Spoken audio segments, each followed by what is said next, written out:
Welcome to Matt and the Macabre, a podcast about all things horror.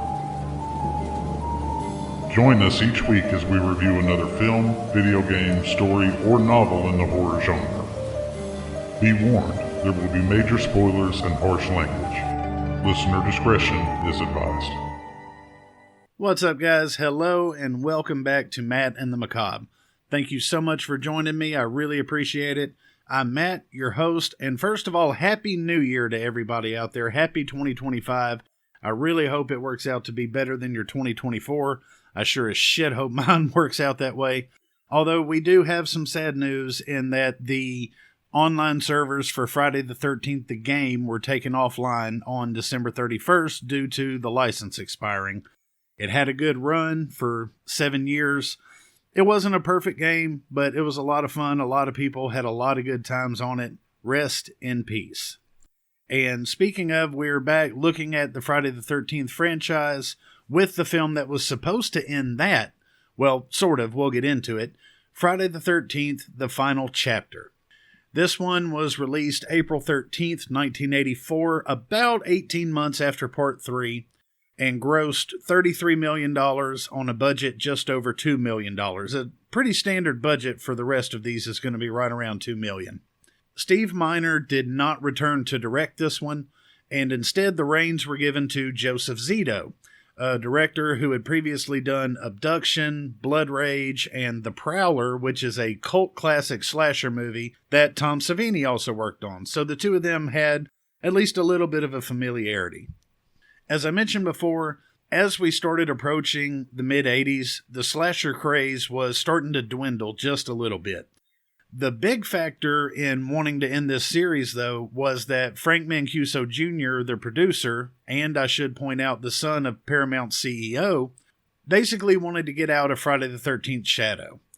He felt like no matter how much money these movies made, they weren't getting him any respect, and he wanted to branch out and do other projects, and I certainly get that. You know, nobody wants to be just a one-trick pony. Paramount was on board with the idea, and all of this led to Tom Savini coming back to do the effects, because since he helped create Jason, he wanted to help end him. He said he felt kind of like Dr. Frankenstein in that way. I say all this to drive home the point that when this movie was made, it was made with the intention of being the final one.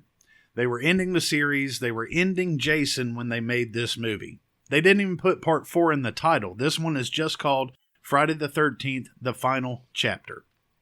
Now, we all know the series would continue, and they definitely set us up for that continuation a couple of times and left the door open for the series to return without Jason, but we'll get there.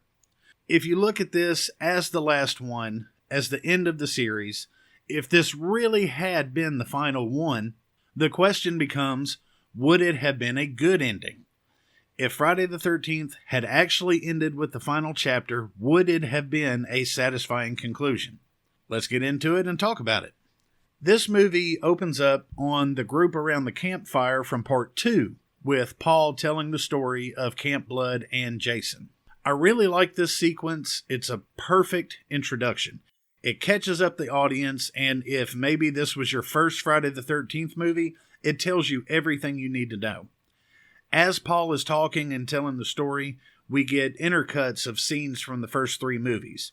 Although I do have to point out that after about the first minute, I realized we hadn't seen anything from Part 3 yet.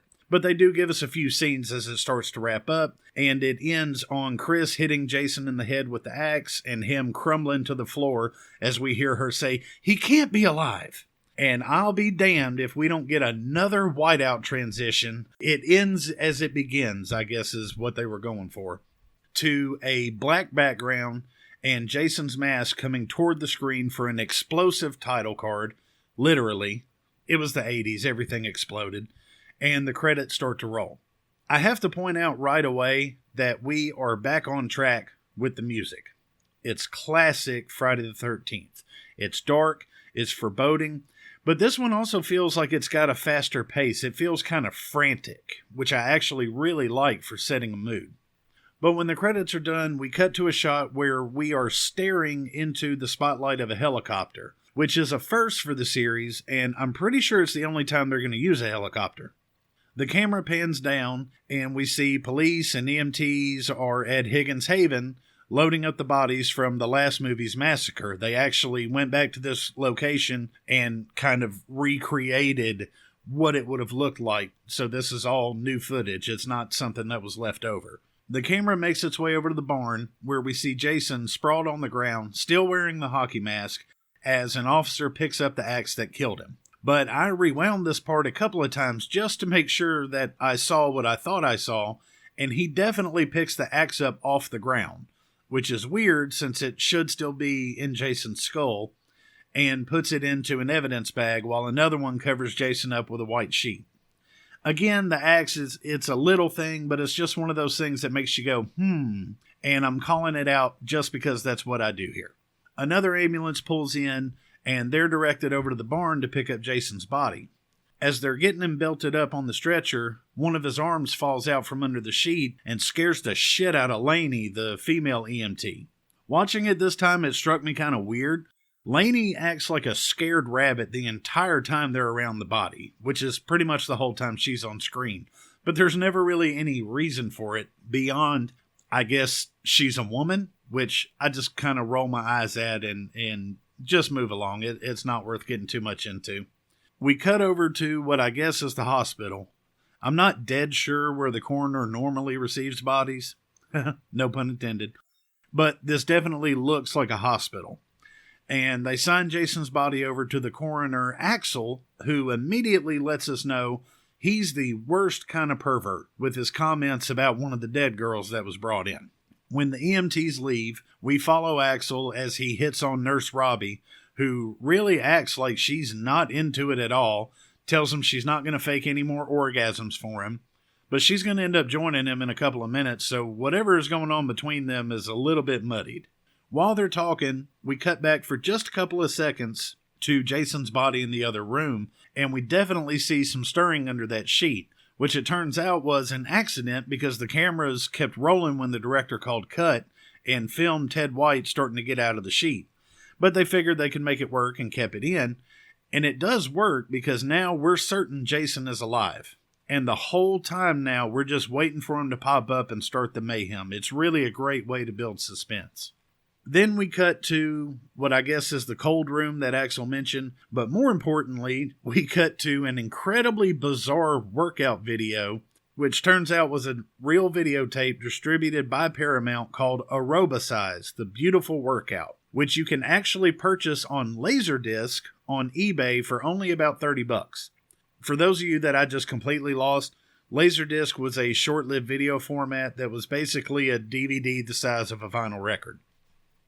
Holy shit. Just realized some of you may still not know what the hell I'm talking about. Well, maybe not. Vinyl's kind of making a comeback. Just imagine a DVD that's a foot across, okay? That was Laserdisc. Holy shit, some of us are getting old. Let's move on. Robbie comes in looking for Axel, just shaking her head at the video on the TV, as we see in the darkness behind her a figure on a stretcher covered by a white sheet slowly sitting up. This is a pretty good jump scare. It's actually Axel under the sheet, and when Robbie reaches to turn the TV off, he's just going to kind of appear and grab her hand. It's really well framed. You could just barely see the figure sit up in the dark, and of course you assume it's Jason. So this is one of those rare times when I think a fake-out jump scare actually works. This one was pretty well done. She jumps his ass a little bit and turns on the news while he sits down and half-ass apologizes and tries to get her to sit with him. This whole time, keep in mind, Jason is still covered by a sheet and laid up on a gurney right behind them, while the newscaster talks about the Crystal Lake Massacre. Axel's going to turn the video back on and try to get Robbie going, but it's not going to work. And yet, after Axel makes a comment to Jason about him being on the news, that's you they're talking about, pal, the two of them start making out. I really don't get what's going on with these two. I really think this might be just one of those weird movie things where if a man and a woman work together, they automatically have to be romantically involved or at least sexually involved with each other. It really doesn't make any sense, but it's basically there just to give them a reason to die. As Robbie's on top of Axel, they're going to play the trick again where Jason's hand falls off the stretcher right onto her legs, and she's going to squeal and come out of her skin, which in turn scares the holy fuck out of Axel. But now all of a sudden Axel's in trouble, and she starts screaming at him that she must be crazy, he needs to put that sucker in the icebox, and this just makes no sense to me. It's the cold room. She knew there were bodies in there when she climbed on top of him, right up against one of those bodies. But now, because it shifted, she's acting like Axel's just some kind of inconsiderate prick. I know I'm harping on a really small moment, but it really bothers me. It doesn't make any sense at all. So she storms off into a medicine cabinet to, I guess, do like an inventory count, and we see Axel put Jason's body into one of the coolers. I really don't understand why Jason's been taken to the morgue and then put into the cooler, all with his mask still on, but nevertheless, I really, really love this shot. Just as Axel starts to close the door on the cooler, we see a cold breath come from Jason as he exhales. And I love it because it's so minimalist. It's definitely there, but it's really quick. It's blink and you miss it, and they don't linger on it to make sure we caught it. It's a really nice, subtle touch to let us know that shit's about to get real. And at this point, I guess I'll talk about I wouldn't say controversial, but definitely debated topic about whether or not Jason is supernatural at this point. I've gotten into it a little before, but let's dig just a little deeper. There are two schools of thoughts on this in the fandom. One says that Jason actually drowned way back in 1957, and then when his mother was killed in 79 in the original movie, he rose from the grave to seek his revenge. The main point that people cite for this is just the simple fact that Jason keeps coming back in part 3 and 4. One thing that does play into this theory's favor is that we know Friday the 13th began life as a ripoff of Halloween. And one thing that Halloween established is, for whatever reason, Michael Myers is unstoppable. He's the embodiment of evil. He just is, and he can't be stopped. And yes, all of that sounds a hell of a lot like Jason. And I mentioned in the part 2 review that Simon Hawke took the position in the novelization that Jason did actually drown and came back from the dead at some unknown point later on. The other school of thought, which I myself belong to, says that Jason never actually drowned. We're told several times through these movies, starting way back in the original, that Jason's body was never found. I don't want to completely retread what I've said before, but we know Jason was a special kid, and I believe the reason his body was never found is because it simply wasn't there. He survived his drowning, but because of his mental state and just he's really not there in his mind, he ran off into the woods. Furthermore, let's look at how he's defeated in part 2 and 3. I'm not going to say killed. In part 2, Jenny chops into his shoulder with a machete. Now, while that undoubtedly hurt like a motherfucker and should have rendered that arm almost useless, that's not a fatal blow. And when part 3 begins, we see a shot of Jason pulling the machete out of his shoulder before he crawls away. So the movies have told us right there he was not killed in part 2. Part 3, I will admit, is a little tougher to justify, but I don't think it's impossible. Yes, Chris hit him in the head with an axe, but she had to go through the hockey mask to do it. Now, obviously, it's a hockey mask. It's not bulletproof or anything like that, but it was designed to hold up against a hockey puck going about 80 miles an hour. And I would say that while she did cut through the mask to get into his skull, I don't think it went far enough to hit his brain and actually kill him. And yeah, I know, as I'm saying this out loud, it sounds a little juvenile, but I'm not a physicist. I don't know how to quantify how much force that axe connected with. I'm just saying I'm pretty confident it wasn't enough to kill him. But let's go ahead and just get back on track here. Whatever the case may be, whatever the reason, Jason is definitely alive and awake now, and the fun is about to begin. Axel goes back to his bizarre workout video, and within just a few seconds, Jason grabs him from behind and slices into his neck with a bone saw before completely turning his head around backwards. And this really sets a great tone for the Jason we're going to get in this movie. For my money, this is the most brutal version of Jason we will ever get, and it starts right with the first kill. We cut back to Nurse Robbie in the medicine cabinet in a POV shot of someone walking up behind her. She starts bitching because she thinks it's Axel, But when she turns around, Jason grabs her by the face and lifts her about a foot into the air before he stabs her in the chest with some kind of surgical blade and proceeds to just pull it all the way down her belly to her groin. Jason literally guts this chick like a fish. And this is what I mean by Jason being more brutal here. In the previous movies, at least for the most part, the kills have been swift. A simple stabbing or slashing, and that was pretty much it. But here, right off the bat, he cut into Axel's throat with that saw and then snapped his head around backward while Axel was still alive. Then the way he just pulls the knife down Robbie's gut, it's like it keeps getting stuck every few inches and he just jerks it a little bit to get it further down. That's not at all a quick death. Robbie absolutely lived long enough to know what her intestines look like, and that's not something we've seen in the movies up to this point. Jason's not fucking around. Moving on, we cut to two women jogging in the woods, clearly a mother and daughter. Well, maybe not clearly, but pretty easy to guess. This is Mrs. Jarvis, whose name is Tracy, but I'm not dead sure they're ever going to tell us that, and her daughter Trish. They're having a brief conversation about Trish's dad, who's no longer in the picture, and while they're talking, we get a couple of POV shots from way on top of a hill looking down on them as they jog by. And usually with a shot like that, you take it for granted that it's Jason, but when I sat down to watch it this time, I'm actually pretty convinced it's Rob, who we will meet shortly. It's hard to know because they play the kill mom cue, as I'll call it, which should mean we're seeing the killer's point of view. They established that in part 1. But in part 3, they shot that all to hell and just used it whenever they felt like. So while we are definitely in better hands in this movie, I don't know for sure if that rule carries over. I'm not sure if it's Rob or Jason who's watching them, but I tend to think it's Rob mostly because I don't think Jason has made it this far yet, based on the next time we're going to see him on screen. In any case, we cut over to the game Zaxxon on the C64. God, I miss the 80s. And it's being played by a kid in a really weird alien mask.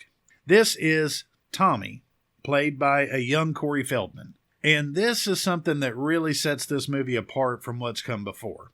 Aside from Betsy Palmer, and of course Kevin Bacon would go on to become a star in his own right, the casts of these movies were largely made up of unknowns. They were nobodies. But here, we've actually got some people with real acting resumes. The two biggest ones, of course, are Corey Feldman and Crispin Glover. Before this, Corey Feldman had been a part of the Bad News Bears sitcom for a couple of years. He was the voice of Young Copper in The Fox and the Hound. This is Corey right before he would take off, and he would take off in a big way after this. Gremlins would come out 2 months later, then Goonies the next year, then Stand By Me, then The Lost Boys, but this is catching him just right at the start. And I've got to say he does a pretty good job. He's not blowing anybody away, but as just a cute little nerdy kid, he's pretty much a perfect fit. He's also the first actual child that's been in these movies. And if you follow the progression from part 2, where Jason killed Mark, a guy in a wheelchair, and then killed Debbie, a pregnant girl, in part 3, if you were watching this when it first came out, it's possible you would think they might actually kill Tommy in this movie, but I'm getting ahead of myself a little bit. There's some family chit-chat about the house next door being rented by 6 kids, and there is a fun little line about Tommy leaving the front door open and, well, what if a psycho walks in? But this scene is really nothing special. We cut to a station wagon coming up the road with said kids in it singing Country Boy, which is one of those fun little songs we had back in the day where you would change out a dirty word for a regular word. Like instead of saying ass, we would change it for ask. I'm not explaining that very well, but folks my age will know exactly what I'm talking about. In the back seat of this car is Teddy and Jimmy, who is played by none other than Crispin Glover, who would also go on to have a huge hit the next year with Back to the Future, probably his biggest hit. Teddy is giving Jimmy shit because Jimmy broke up with some chick they call BJ Betty because he didn't treat her right. She wanted to be treated right. Basically, Jimmy's just a monumental nerd and somehow couldn't make it work with this chick who's a sure thing, so Teddy's giving him hell about it. And Jimmy's bitching that he's tried to call her, but she won't answer.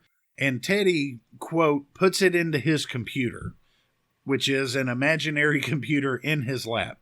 And I love this. The whole time he's pretending to type, Jimmy is actually sitting there with anticipation, wanting to know what it says. Apparently, this is something the two of them do a lot.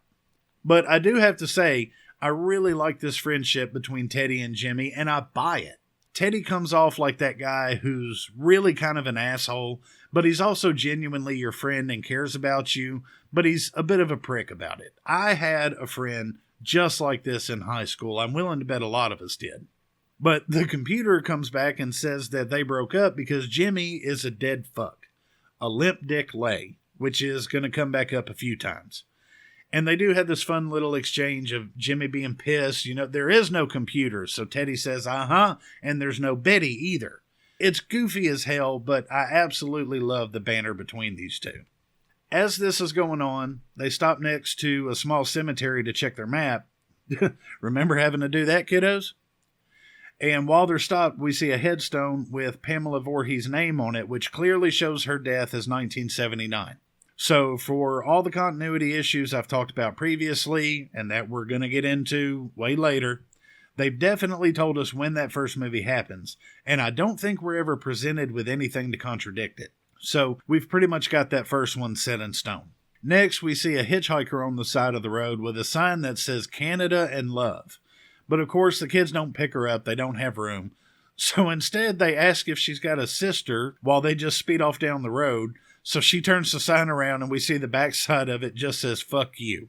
I don't know if this chick is mute or maybe they just didn't want to have to pay the actress for lines, but she never says a word. She's going to sit back down next to her gear and pull out a banana to snack on. And suddenly Jason's going to grab her by the hair and shove a knife through her throat. And for some reason, as she dies, we focus on her hand, squeezing the banana so tightly it slides out of the peel. It's just, I don't know, it's really weird how much they call attention to it. But this scene is why I say that POV shot watching Trish and her mom earlier was Rob and not Jason. At this point, Jason's still making his way to that area, so obviously he couldn't already be there to spy on the two of them. But we get another scene of the Jarvis family together, getting ready for dinner, which ends in a huge family bear hug, the Jarvis sandwich. And as they're doing that, the kids pull into the house next door. Tommy runs over to check it out, and when he does, the lovable, goofy-ass Jarvis family dog Gordon jumps up on him. Gordon shouldn't be here. Gordon is not going to have much to do in this movie, but they do leave it open as to whether or not he survived. In Friday the 13th, the game of all places, R.I.P., one of the tapes that you can find reveals that Gordon does actually survive and eventually was returned to the Jarvis family. But for this movie and the next 30 plus years, we didn't have a clue. At least it feels like they learned their lesson after Muffin, but I digress. As the kids unload things into the house, Tommy and Trish go over to introduce themselves, and the whole time their mom is looking like she just really doesn't like this. But real quick, we cut to Samantha and Sarah in the bathroom just hanging out. Sarah is our titular virgin this movie, while apparently Sam has a bit of a reputation that she got in the 6th grade. Of course, she says it's not really deserved. She only does it with her boyfriend Paul, who is basically just generic white dude. But Sarah's really worried about the sleeping arrangements, and she's told not to worry, there's bunk beds, but she's just super nervous about the whole sex thing. Then not much happens for a little bit, but I want to be clear, that's not to say that it's boring. We get a few shots back and forth between the Jarvis house and the kids next door. Mrs. Jarvis does see a story in the paper about the mass murderer's body missing, which is fun. And then there's a real funny scene. Well, maybe it's only funny because I was a teenage boy once. But Tommy's window looks directly into a window at the house next door, where Tommy watches Sam undress with all the fervor you would expect from a 12 or 13-year-old boy. But when he hears his mom coming toward the room, he collapses on the bed real fast and pretends to be asleep. And when she comes over to cover Tommy up, she glances out the window, sees what's going on, and then looks down at Tommy with this look on her face like she probably knows he's watching, and just shakes her head and leaves the room. Like I said, I probably find more humor in it than there really is, because at 12 or 13 years old, I absolutely would have acted like Tommy had I been in his shoes. So I get a kick out of it. We cut to the kids out on a walk the next morning, and Jimmy is still whining to Teddy about BJ Betty and how he thinks he should give her a call. While they're walking, they come across twin sisters Tina and Terry, and when they find out they're all heading to Crystal Point, Sarah real quick announces she's just going to go back to the car. I don't really get why. Doug asks if she wants some company, but she just says no, she'll meet him there. And for his part, of course, Teddy is immediately obsessed with the twins. We catch up to the kids at the lake where everybody quickly strips down for a skinny dip. Trish and Tommy pull up at the lake, and when Gordon jumps out of the car and takes off running, Tommy goes after him and comes to a dead stop on the bank when he spots all the girls naked. The Trish runs up and pulls Tommy out of there pretty quick. All the while, the guys are hollering that they're having a party tonight and they're invited. But real quick, we cut back to Trish and Tommy in the car, where it breaks down on the side of the road. Tommy gets out to check under the hood. Back with the kids at the lake, Sam is trying to get Sarah to strip down and join them, just relax a little bit, which of course she won't do, so Sam tells her she'll just go under and hold her breath until she does. Then Sam goes into the water and just completely disappears for a minute. Sarah starts to freak out and call her name, looking for her all in the water, and then Sam comes floating up to the top like a dead body before she reaches up and pulls Sarah into the water, and she just completely loses her shit on Sam. It's a really small scene. There's not a whole lot to it, but it's a lot of fun. I think this might be my favorite group of kids. They're a lot of fun to hang out with. We go back to Tommy under the hood of the car and see a pair of shoes walking in the woods toward them. When Tommy has Trish try to start the car, somebody grabs Tommy's shoulder and scares the shit out of him, and it's just Rob Dyer. He's got a fully loaded backpack, complete with a 30-06, carries a knife in his boot. We're going to learn more about Rob in a little while, but this dude is the cause of my big continuity complaint that I've been alluding to the past couple of episodes. But for now, he helps them get their car started, so Trish offers him a lift. As they're driving along, he tells Trish he's up there hunting bear around the lake, and he keeps asking kind of weird questions if there are any teenagers around the lake, any out-of-towners, vacationers. Tommy calls him out and says he can't be hunting bears, presumably because there are no bears, but we know from Paul's menstrual cycle comment in part 2 that there are definitely bears around Crystal Lake. So either Tommy's just wrong or somebody behind the scenes didn't do their research. They pull into the house and Trish invites Rob in for a minute. He politely declines, but Tommy's not having that shit and grabs him by the hand to drag him into the house, where he's kind of half-assed introduced to their mom, and Tommy drags him by the hand upstairs into his bedroom, which I gotta tell you plays a whole lot differently in 2025 than it did in 1984. Up in Tommy's room, he's just dying to show Rob all the masks that he's made, and they are pretty fucking awesome. The scene is mostly here to let us know that Tommy is good at masks, good with effects makeup, and it kind of pays off at the end, but not very much. We'll talk about it when we get there. We catch back up with the kids at the house next door, where Tina and Terry have joined the group. Sam and Paul are making out on the steps. Teddy's sitting on the couch trying desperately to get into Tina's pants, while Jimmy turns the radio on and asks Terry if she'll dance with him to Lion's Love Is a Lie, where he proceeds to lay down the most manic, disconjoined moves I've ever seen in my life. Famously, Jimmy was supposed to be dancing to AC/DC's Back in Black, but they couldn't afford to use it. However, thanks to the magic of the internet, you can watch the scene as it was meant to be on YouTube, and I've got to say I really wish they could have scraped up that money. Back in Black takes a scene that's already unforgettable thanks to Crispin Glover. I will never forget the dance he does, and just propels it to a whole other level. Shockingly, Terry actually seems to be having a good time dancing with Jimbo, but Paul's going to go over, turn the music off to exchange it for something slow, telling Jimmy he's going to love it, but then nothing really comes of that. When this starts playing, Teddy comes off like a real fucking creep when he asks Tina if she wants to give Teddy Bear a kiss.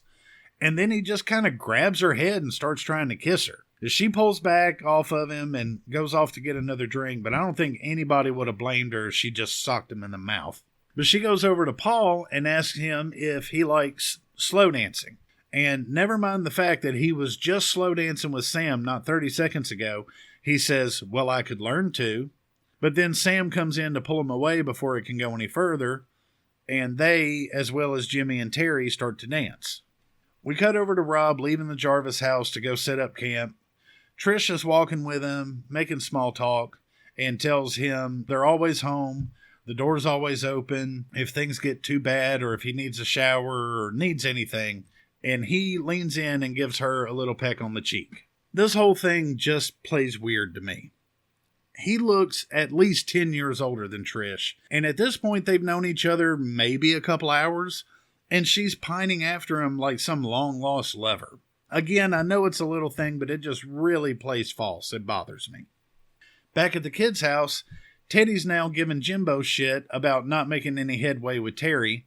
Never mind the fact that so far Jimmy's gotten way more action than Teddy has, and the twins start shotgunning beers. Tina wins and goes over to Paul to ask what she won, and he says, what do you want? She steps up and puts her arm around his neck, so Paul tells Jimbo to put on another record. Keep in mind, all the while, Sam is standing right there and watching all of this go down. So she excuses herself and says she's going to take a little swim. Sarah tries to go after her, but Doug stops her, asks her to dance, saying that he'll talk to Paul himself. Meanwhile, Teddy's just sitting on the steps looking like he's lost his puppy while he watches Tina dance with Paul. Jimmy goes over to try and talk to him for a second, and all Teddy can do is bitch about Paul being the guy getting the action. So Jimmy says that he should run that through his little computer. It's a fun little exchange where Jimmy finally gets a jab in at Ted, and I really get a kick out of it. Now we cut to Sam at the lake, who, of course, strips down to nothing to go for a swim. She keeps hearing something in the woods and thinks it's Paul, while she swims out to an inflatable raft in the middle of the lake and climbs in to just kind of drift. She keeps calling out for Paul, telling him to come out, show himself. But instead, Jason's going to pop out of the water, and he stabs her from underneath the raft completely through her stomach and out her back. And at this point, I just want to point out, even though I've said Ted White is the most brutal Jason we've gotten on screen, behind the scenes, he was actually a sweetheart. This actress, Judy Aronson, was freezing to death while they were filming this scene. Naturally, because they were filming this between October and January, and she was so cold and miserable that she started crying, but Joseph Zito, the director, didn't want to stop and give her a break. So Ted White basically told him to give her a breather or he was going to walk. He would quit, which finally got the director to let her have a break. Back in the house, Paul finally comes to his senses and tells Tina he can't go through with it and heads outside to go find Sam. So instead, she starts dancing with Jimmy after her sister basically tells her to, but real quick, she decides to take Jimmy upstairs, which of course Teddy cannot fucking believe. So he decides he's going to shoot a shot with Terry, who reluctantly comes over to join him on the couch as he tries the teddy bear line again and fails again, as he should. Meanwhile, at the lake, Paul has spotted Sam in the raft out in the water and stripped down to his shorts to go out there to meet her. Of course, when he finally gets there, he realizes she's been killed and flips out and just starts to frantically swim back toward the pier. And just as he gets there and starts to climb up out of the water, a spear gun just emerges from under the water and stabs him right in the groin. Not just stabs him in the groin, but then proceeds to lift him about 2 feet out of the water with the spear in his junk. And we cut to Rob at his campsite, who hears the screams. He grabs a machete and starts kind of cautiously making his way toward the sound. When he looks back toward his campsite, he sees a figure just kind of loping away from it. So he goes to check it out, and when he peeks into the tent, he sees that his rifle's been destroyed and his shit's pretty much just been ransacked in general. Back in the house next door, Jimmy and Tina are hitting it off really well, and when Tina goes to get on top of Jimmy, the bed just kind of collapses underneath them. And you would think this would be a showstopper, but Jimbo's on a roll, and after a little bit of chuckling, they just go right back to making out. Downstairs, Ted finds some old 16mm movie reels, and it turns out they are really old-school stag films which he gleefully screens for everybody on the projector. Ted is smoking weed and having a big old time with the movie. Doug and even Sarah are laughing with it as well. But Terry, on the other hand, is not impressed. She goes upstairs knocking on the door to get Tina, but Tina doesn't want to leave and decides to stay with Jimmy. Poor Jimmy, man. Everything was finally starting to go his way. But anyway, Terry goes off to leave by herself, and as she starts to get on her bike, the camera goes past her and starts closing in on the house, which I've got to admit, at first didn't make a whole lot of sense. But then there's a big flash of lightning, and up against the house, it's like the backdrop, we can see the shadow of Jason stabbing her in the back with some kind of spear, and it's a really cool sequence. I don't want to oversell it, but I really love the way that it's done. And we cut real quick to Teddy just cackling at the stag film, just to cut right back outside where we see Terry's body shoved up against the house with the spear in her back. But back inside the house, Sarah tells Doug she's going to go upstairs, but she's not tired. Then she asks him if he would mind sleeping in the bottom bunk that night, and he says, "Why, do you want to sleep on the top?" And she says no, and just looks at him and grins. And this man, Doug, is just, dear God. Anyway, she tells him, "Give me a few minutes," tells Teddy goodnight, and heads upstairs. So the virgin of the film at this point has officially made the decision that will cost her her life. Back at the Jarvis house, Mrs. Jarvis is coming inside. All the lights are off. She's walking around calling for Tommy and Trish, but there's no answer. And this whole sequence frustrates me just a little bit. It's just a lot of that calling out into the dark and playing with a couple of light switches before she wanders outside in the rain and eventually just kind of staggers back with a shocked look on her face before we cut away. And then we will never see her again. We won't even see her body. There is an alternate ending on the DVD where Trish finds her body in a bathtub, but it's during a dream sequence. Mrs. Jarvis just really got the short end of the stick here, and I couldn't find corroboration on it, but I remember once upon a time reading that basically they decided they just needed to get rid of Mrs. Jarvis as quick as they could and do it off screen, and that a part of that was she was too old to have her get naked. And saying that out loud, I'm aware it doesn't make a whole lot of sense, but I swear to you I read that somewhere when I was a kid. But we cut back to Trish and Tommy back in the car heading home, which I think they did just to let us know where they were and that they were safe, because we're immediately going to cut back to Sarah in the bedroom in her underwear with a paper-thin robe over her in the mirror. But then we're going to cut right back to Trish and Tommy coming home. The lights are still off, and they can't find their mom anywhere. Trish says she's going to go out looking for her and tells Tommy to stay in the house and try to get the lights back on. While Trish is out, she comes across Rob's campsite and climbs into the tent, I guess to get out of the rain and wait for Rob. And we keep cutting to a POV shot of somebody coming toward the tent. And soon, from a shot inside the tent, we see the shadow of somebody holding up a machete just coming closer and closer. Then that machete slashes into the tent, and Rob pops up in the entrance of the tent asking Trish what the hell she's doing there. Now we catch back up to Jimmy and Tina snuggled up in bed after they've done the deed, and Jimmy just can't help himself and has to ask Tina if he was a dead fuck. Well, she tells him that he was incredible, and she wants to do it again. Downstairs, Teddy's still watching these nudie films, now completely by himself, at least until Jimmy comes down to sit beside him and hand him a pair of Tina's panties to run through his computer. And this is kind of cute, for lack of a better word, because Teddy, you can tell, is genuinely happy for Jimbo and he's proud of him.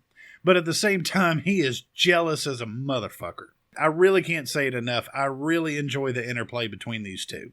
But Jimmy wanders off into the kitchen to find a bottle of wine to celebrate, and he's looking for a corkscrew. The whole time repeating to himself, I was great, just fucking ecstatic like a kid on Christmas morning. He starts hollering for Ted, asking him where the corkscrew is. It gets a little annoying. He calls Ted's name several times, but Ted either can't hear him or is just too engrossed in those old nudie movies to give a shit. Jimmy finally gets pissed and just hollers, "Hey Ted, where the hell's the corkscrew?" And on cue, Jason steps into the frame to stab it into Jimmy's hand on the counter. And Jimmy turns around and tries to pull his hand out, and just as he turns back around, he gets a meat cleaver right to the face. Just an absolutely brutal double whammy, and definitely a contender for my favorite kill in the series. We cut back to Tina upstairs in the bedroom, and she looks out the window and sees Terry's bike is still there. She walks over to another window and starts looking out, trying to see if she can spot her. And even though it takes a couple of beats too long to happen, I really like this sequence and this jump scare because Jason's going to bust into the window from outside and grab Terry by the head and just throw her ass out on top of the kid's station wagon. And the windows blow out when she hits, and she'll just kind of crumble to the ground. Like I said, it does take a beat or two longer than I think it should, but it still works really well, because the whole time she's looking out the window, the way that they frame it, we can always kind of see behind her. So that's where you're expecting Jason to come from. You don't expect him to reach in from the outside, so it's still a pretty effective scare. Now we're going to jump back to Rob and Trish, and we are finally going to get into the continuity problem that I've hinted at for the last 2 episodes. We find out here that Rob is the brother of Sandra, the girl who was killed in the double impalation with the spear in part 2. Trish is going to say, the man that killed your sister's dead, and Rob just goes, no, he's alive. And then reaches into his bag to pull out about a dozen newspaper clippings about the murders at Crystal Lake, and he points out Jason's body's missing from the morgue, and 2 people who work there are also missing. Here's my biggest problem with this. As I've mentioned a few times before, Friday the 13th Part 2 takes place 5 years after the original. But then, Part 3 picks up immediately after 2, and now Part 4 is picking up immediately after 3. So these 3 movies all take place back to back to back, one day into the next. So, Friday the 13th Part 2 took place on, of course, Friday the 13th, then Part 3 on Saturday, and now Part 4 on Sunday. Rob's sister was killed 2 days ago. Her body wasn't discovered until 1 day ago. And I looked this up because I wasn't sure about how long it takes for a murder victim's family to be notified. Of course, there's no set time frame, but the rule of thumb is that as soon as the authorities have a positive ID on the victim, they'll find and notify the family. So at the absolute earliest, he found out about his sister around lunchtime the day before. So that means within 24 hours, this dude has researched and cut out dozens of newspaper clippings, most of which probably didn't come out until that morning in the Sunday paper because the victims weren't found until Saturday, has discovered an artist's sketch of what Jason looked like as a child, compared it to a description of Jason given by a would-be victim, presumably Jenny or Chris, realized that Jason alive and is responsible for the murders, and is now out in the woods hunting him for revenge. Rob is out here acting like this wise old sage who's known about Jason forever and spent years putting this stuff together, but the reality is it's only been 2 days. And that's just 2 days since his sister was killed. He's known about it for maybe 24 hours before he heads off into the woods to hunt Jason down and kill him. It makes no fucking sense.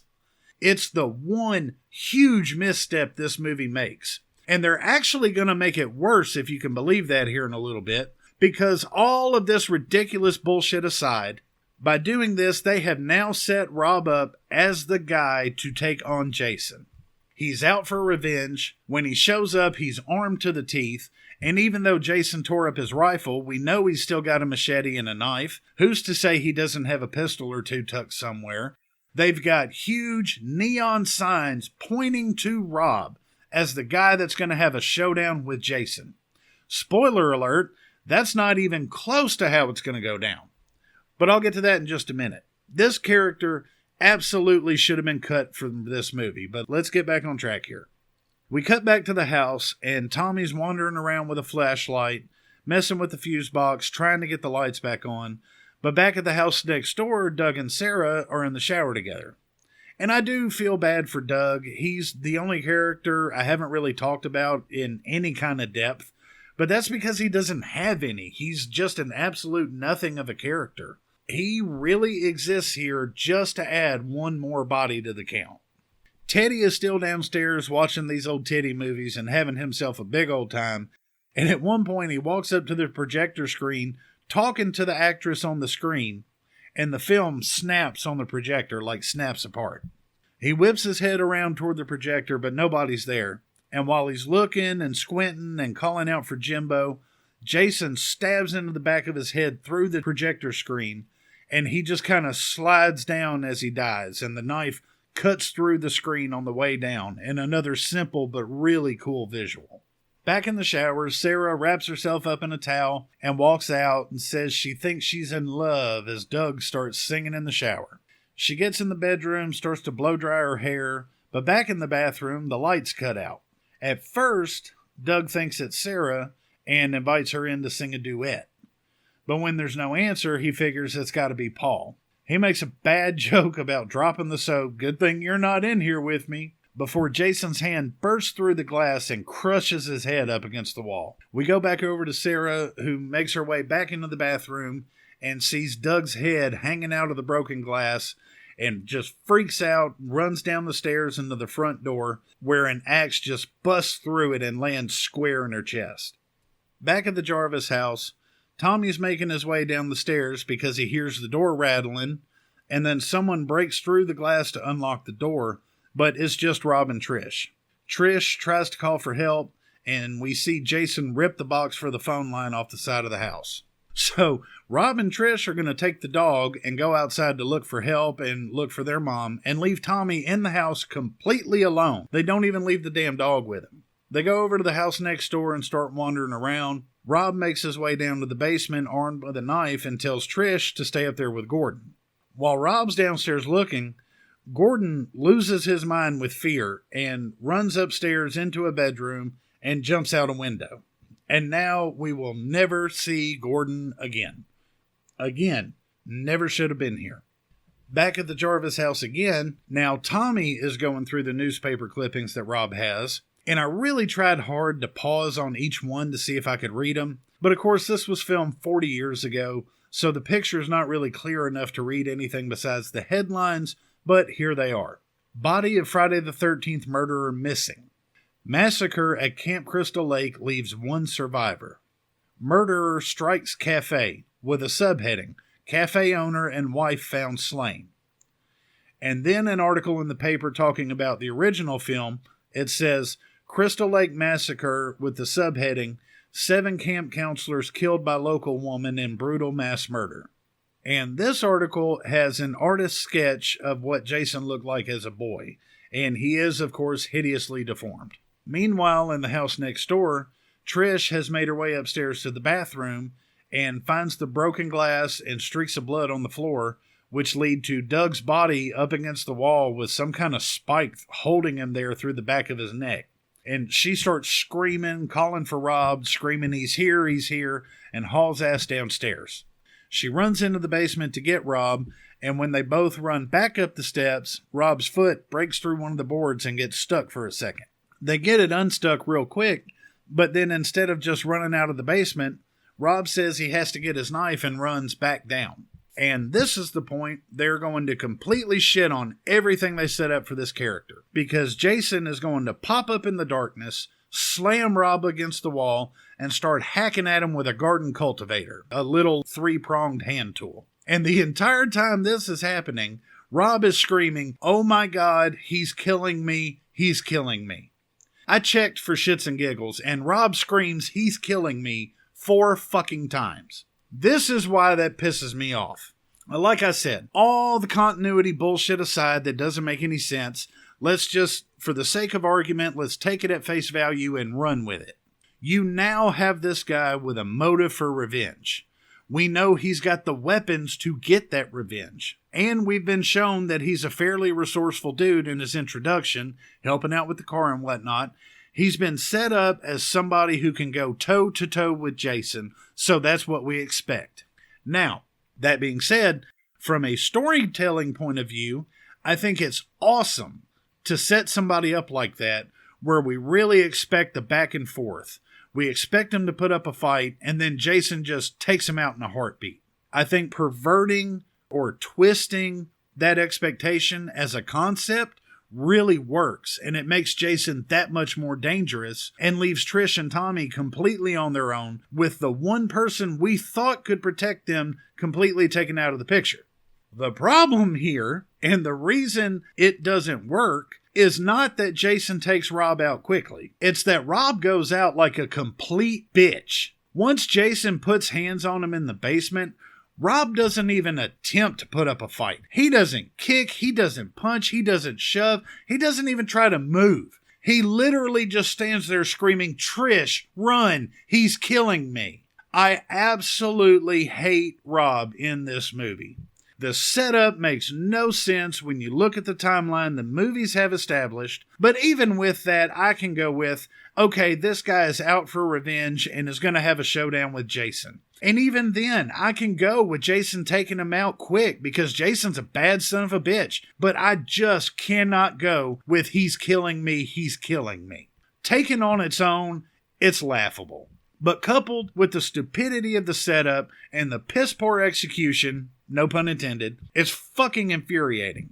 And yeah, I know I'm probably making this a bigger deal than it really is, but the effectiveness of this character and how we feel about this character depends on the setup and the execution, both of which they drop the ball on hardcore.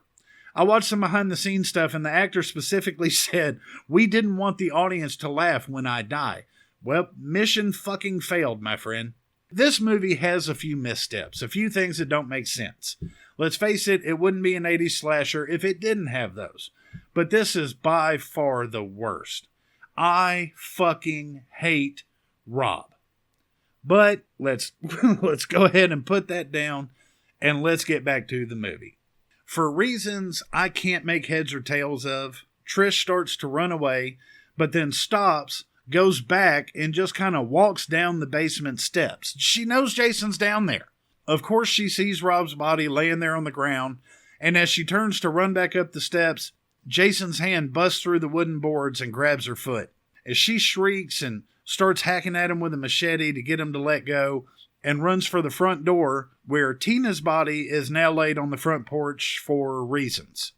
So now Trish is going to run toward the back door, but Jimmy's body is hanging outside of that one, straight up crucified, with a huge spike driven through each hand on either side of the wall. So Trish uses a chair to break a window and get out to run back to her house.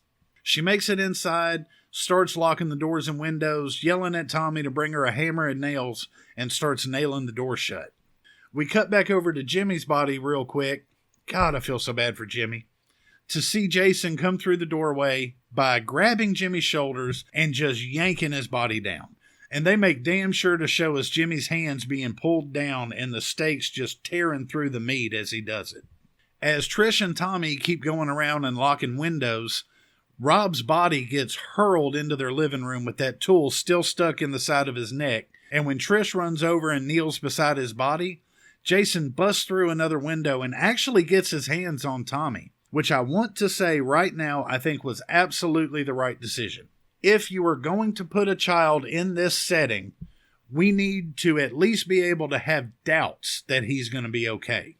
We need to be able to entertain the idea that maybe he won't make it out of there. And by having Jason grab Tommy just because he's the next person in front of him, they nailed it.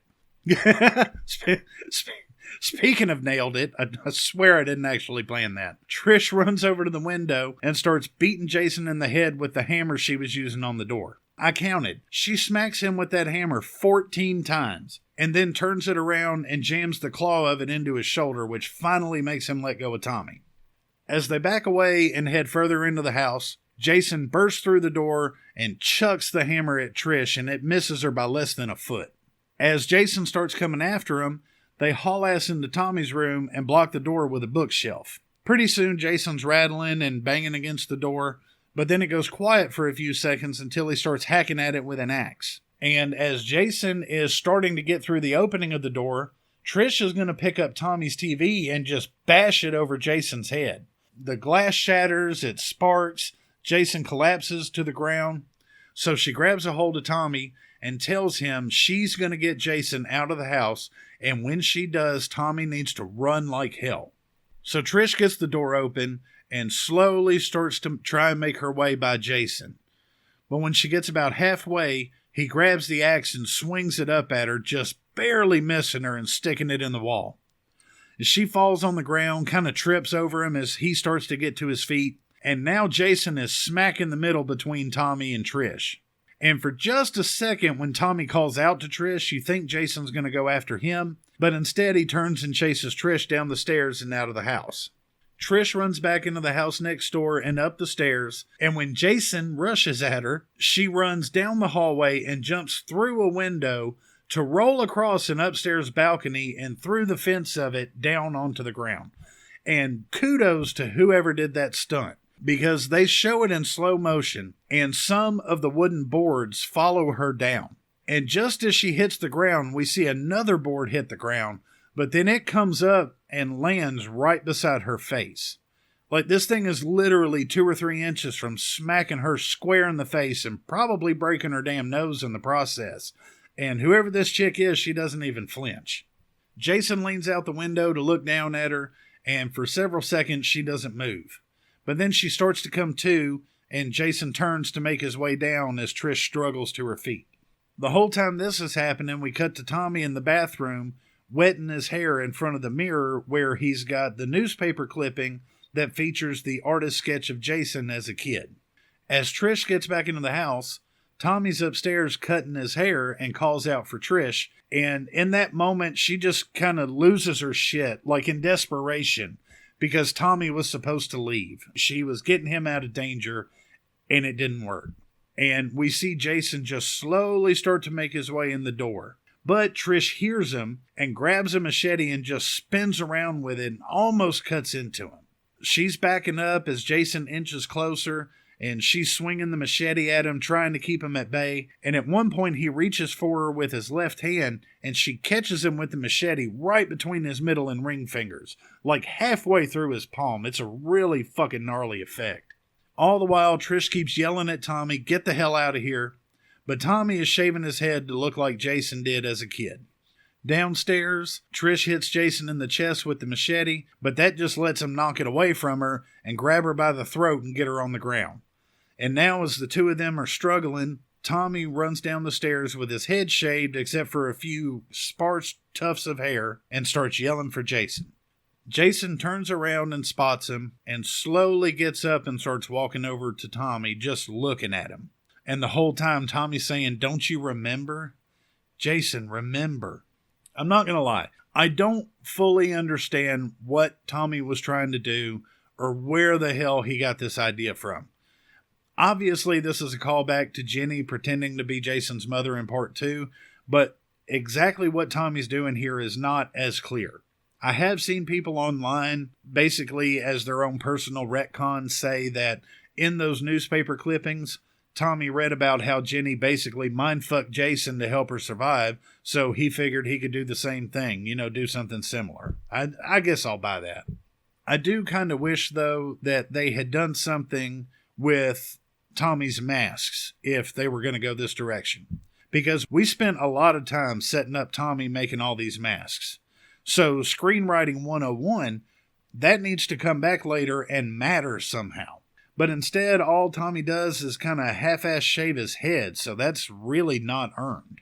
But whatever the case, it works in distracting Jason, and he goes to reach up for Tommy just as Trish gets back on her feet, grabs the machete, and goes after him. And Jason turns around just as she swings the machete, so it hits him right in the mask and cuts it off his face. And I have a hard time really describing what Jason looks like without his mask in this one. But they did a damn good job. I can see a slight similarity with how he looked in part 3, mostly with the kind of crooked mouth and the jacked up teeth. But I want to be clear, it's an improvement in every possible way. And the open wound on his forehead from Chris hitting him with the axe is an awesome touch. And it's kind of weird, even though A Nightmare on Elm Street wouldn't come out for another 6 months that same year, the left side of Jason's face, I feel like, does have some echoes of Freddy Krueger. I don't really know how else to put that. But if somehow you've gone 40 years without seeing it, just look up a picture. It's a sight to behold. But seeing Jason's face, Trish freaks out and just starts backing away, and Jason starts walking toward her, which prompts Tommy to jump down and grab the machete. Jason turns back around to Tommy just as he swings the machete, and it catches Jason right in his left eye. And Jason stumbles a little bit, just pouring blood out of this wound, and drops to his knees before he falls face first onto the handle of the machete, just driving it even further through his skull. It's a real nasty fucking effect that they're going to show us slowly and show us a couple of times. It's really, really well done. With Jason down, Tommy's going to pick up the machete, and he and Trish are just going to hug and cry it out just in relief and disbelief. But as they're hugging, we see Jason's fingers start to twitch. After a second, Tommy looks down and notices too, so he shoves Trish away and just starts hacking at Jason with the machete over and over and over again, just screaming, "Die! Die!" While Trish just screams Tommy's name into another whiteout transition, I will be damned, to Trish in the hospital and a doctor talking to an officer saying that her shoulder's going to need surgery, but she's going to be okay. Trish is really antsy because she says neither one of them has answered her question. So the doctor tells her, often during times of extreme duress, people are capable of extraordinary behavior, and that's what happened when Tommy went nuts on Jason.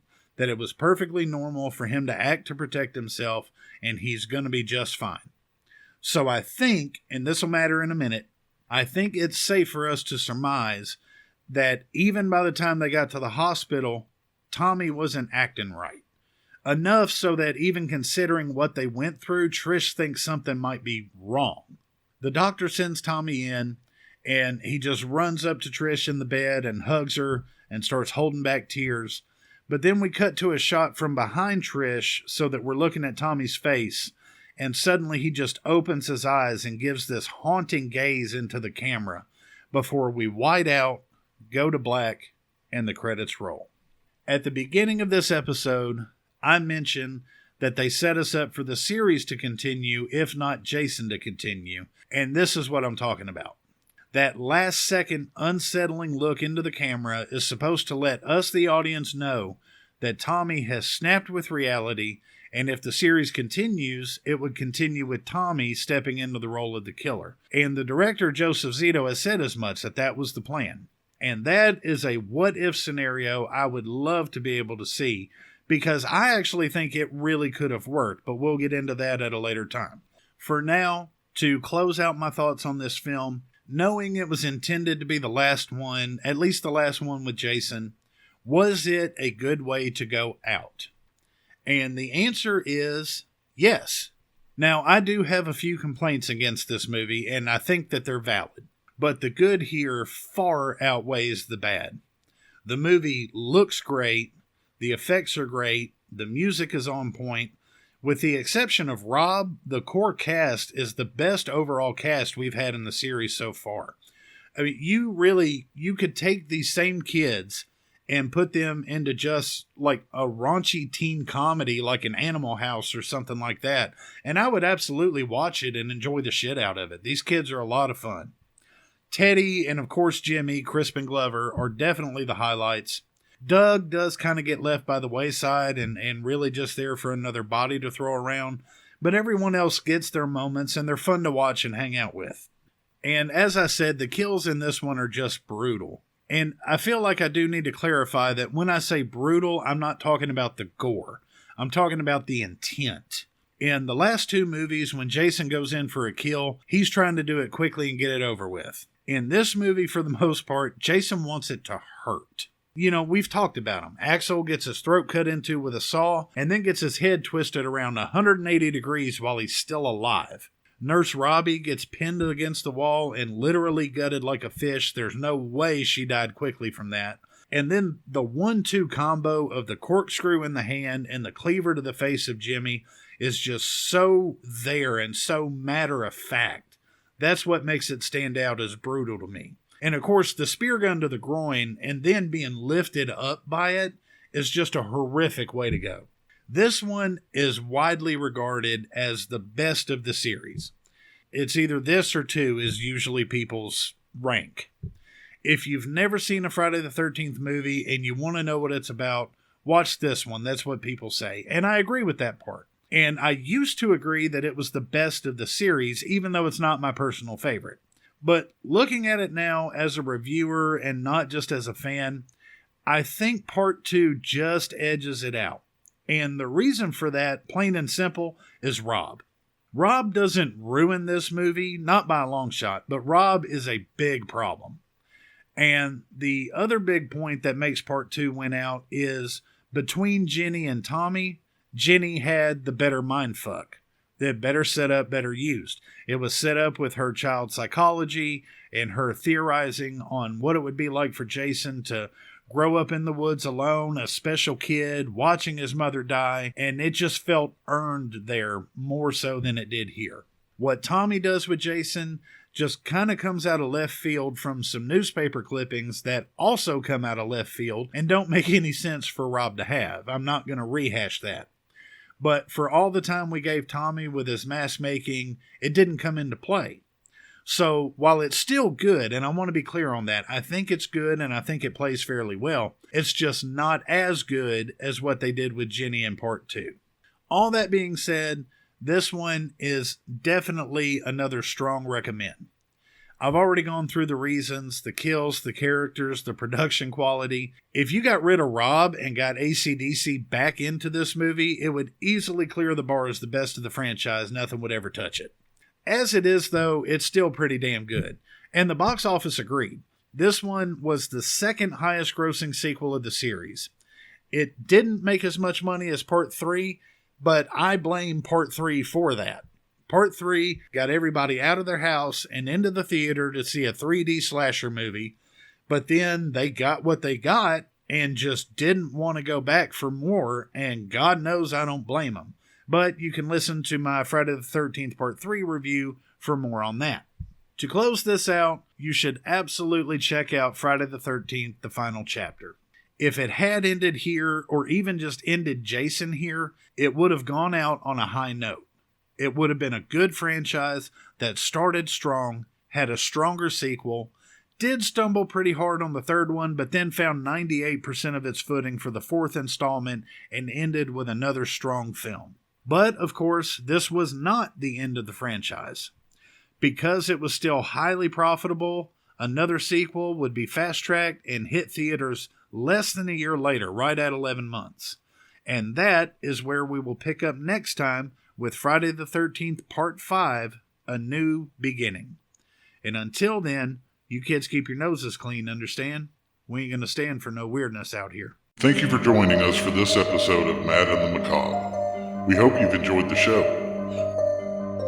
Join us next episode as we take a look at another piece of the wonderful world of horror. Mad and the Macabre is not affiliated with, and this podcast has not been prepared, approved, or licensed by any entity that created the media analyzed herein. Music is a horrid discovery by Ayla Scott, licensed under a Creative Commons license. If you enjoyed the show, support us by leaving a review wherever you get your podcasts, and join us over at patreon.com/madandthemacabre for exclusive content. We'll see you next time.